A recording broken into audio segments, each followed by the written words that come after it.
সুপ্রিয় দর্শক, আসসালামু আলাইকুম।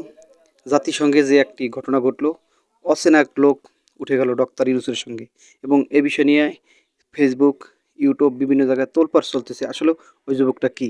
জাতিসংঘের সাধারণ পরিষদের অধিবেশনের ফাঁকে ক্লিনটন গ্লোবাল ইউনিভার্সিটির লিবার ডে শীর্ষক অনুষ্ঠানে ছাত্র জনতার বিড়ম্বনায় তুলে ধরেন প্রধান উপদেষ্টা মোহাম্মদ ডক্টর ইউনূস। তখনই বিপত্তি ঘটে। যখন এই আন্দোলনে যারা নেতৃত্ব ছিল এবং আন্দোলন যারা সামনের দিকে নেতৃত্ব দিছে তাদের পরিচয় করানোর জন্য ডক্টর ইউনূস যখন মঞ্চে যায় এবং সমন্বয়ক যেখানে দুজন ছিল, একজন ছিল নেত্রী, একজন ওই সমন্বয়কের যে সমন্বয়ক মাহফুজুর রহমান তার প্রধান উপদেষ্টার যে সহকারী তিনি ছিলেন ওখানে। তখন তাদের ডাকতে যখন বলছে যে তোমরা এদিকে আসো, তার সাথে একটি লোক উঠে গেছে। আমাদের স্ক্রিনে যে ছবিটা দেখতেছেন ওই লোকটি উঠে গেছে, আসলে ওই লোকটিকে কেউই চেনে না। এখানেই বা যে বিপত্তি যে আসলে উনি কে।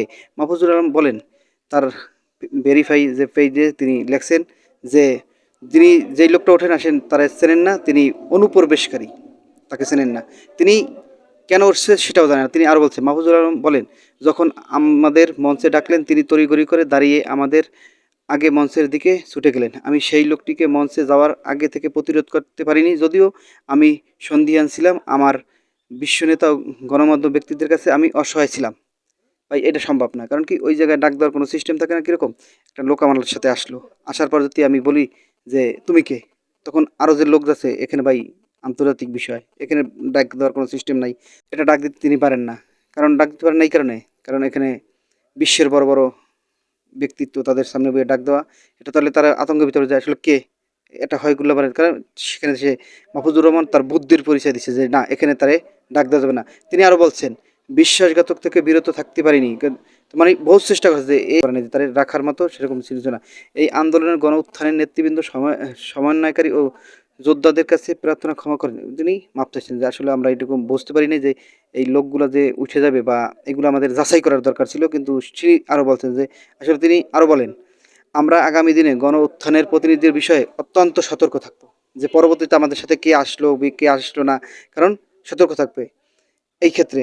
আর তিনি আরও বলেন, উল্লেখ্য মঞ্চে ওঠা ওই ব্যক্তির নাম জাহিন রোহানা রাজিন বলেন, সামাজিক যোগাযোগ মাধ্যমে তিনি নিশ্চিত করেছেন যে বেশ কয়েকজন আওয়ামী লীগ স্থানীয় সরকার মন্ত্রী ও তাইজুল ইসলামের সঙ্গে তার ছবি রয়েছেন, কিন্তু আওয়ামী লীগের কিছু নেতার সাথেও তার ছবি ছিল।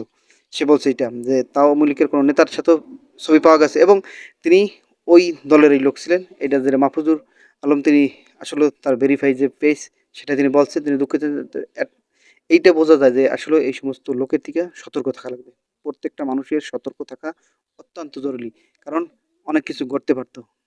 সুযোগ সন্ধানী এগুলা হয়তো প্রবেশ করে একটা বিশৃঙ্খলা সৃষ্টি করতে পারত। কিন্তু সেখান থেকে হয়তো তারা রক্ষা পেয়েছে মাহফুজুর আলমে।